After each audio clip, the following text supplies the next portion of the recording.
21,000 subscribers. Are you kidding me? It's amazing. I came into this month hoping we could get to 20, and here we are past 21. It's only the 15th. All I can say is thank you very much. I am amazingly honored, and I can't even explain to you how much gratitude that I have for you folks that are making this channel grow by leaps and bounds. Huge. And even more important than the number of subscribers that are growing, hey, Sterling, is the fact that I'm getting an increasing number of emails about my funny hair in the morning. No, not really about my funny hair, but don't worry, I'm getting it cut on Tuesday.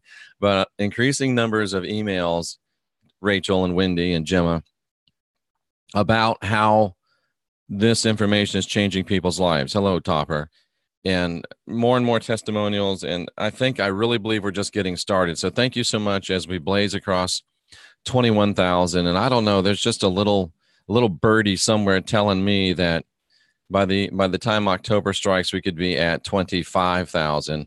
Good morning, D. So thank you very much for that. And I'm going to give you a little morning mantra. And these morning mantras tend to be a little bit more, they're more esoteric. They're not so much Bible based, and they're not like a lot of the other things we do. They're not so much conspiracy based like some of the work I've been doing with Jay, but these tend to be a little more personal, a little more practical, a little more real world. Hello, Ashley.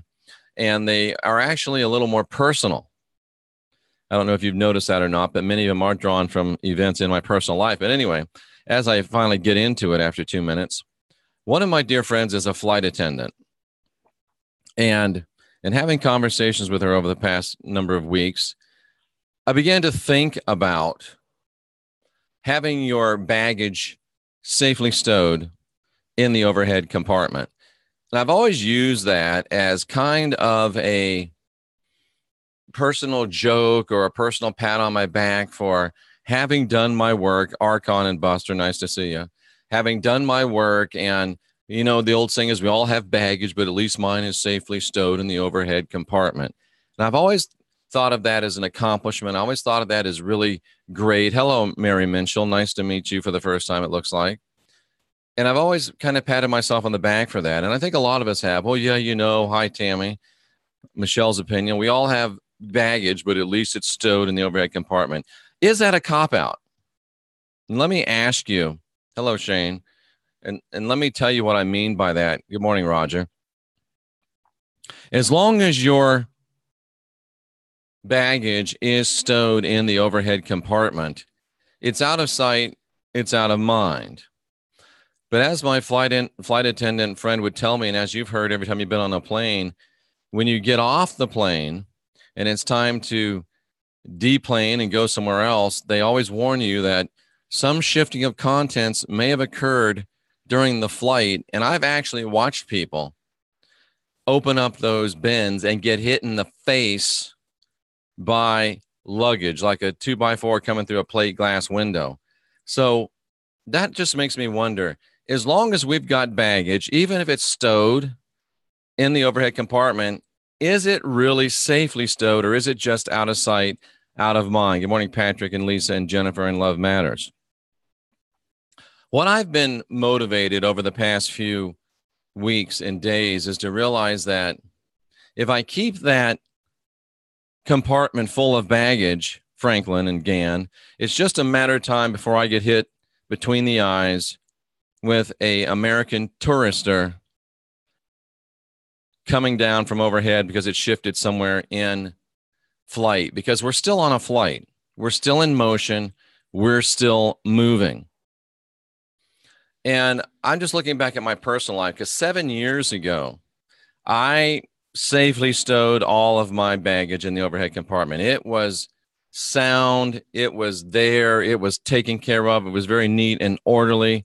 And I never thought there was any possibility that it could shift as I continued my flight. I'm specifically talking about the relationship department. And you all know that I've had some very exciting and powerful changes in that department over the past 6-7 months. And my baggage was fine until I met this little 5'2", 100-pound girl, and I opened up my baggage to move to Fort Lauderdale, and you know what happened? Bam! Hit right between the eyes because something had shifted in the middle of my flight. And you ask, well, why didn't it shift in the 7 years that you were flying around? Well, no disrespect to any of the, I should say both or either of the people that I had any relationship with in that time. But if you're not really challenged, if you don't really have the investment, if you don't really have the caring, speaking of caring, my youngest subscriber just said hello. If you don't have the care or the investment, it's easy to ignore your baggage. But as soon as something comes along where you do really need to make a trip, then bam, it can hit you. So I got hit in the face with some of my baggage. Good morning, Rick. And I have realized that having it safely stowed in the overhead compartment may not be enough. I've been motivated, as the peanut gallery quiets down here in the studio, I've been motivated to go back into the compartment and make sure the youngest subscriber is 5 years old and is very noisy at times. But, and so is the 41-year-old subscriber. But at any rate, I've been motivated to go back into that overhead compartment and clean it out.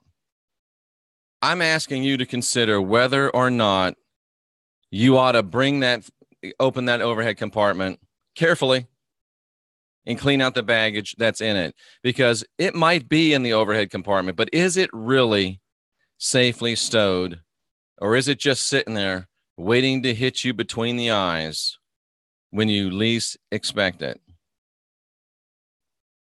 Is your baggage safely stowed in the overhead compartment, or are we just fooling ourselves?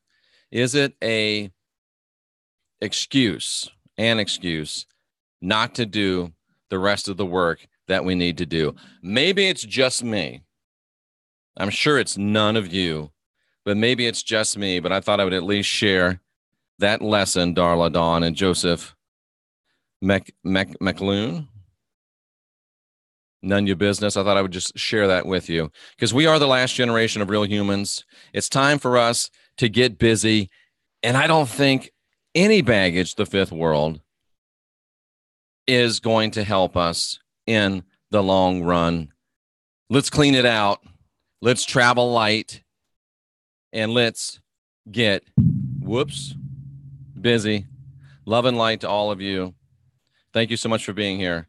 And this will be a day of broadcast excellence. Hello, Steve. I got a lot of stuff planned for you today. So stay tuned, ladies and gentlemen, because this is going to be a good one. Take care. I'm Jeffrey Daugherty. Love you all. Heather Cooper, and all of you that I didn't mention just means I didn't see you. Thank you so much, and we'll see you again real soon.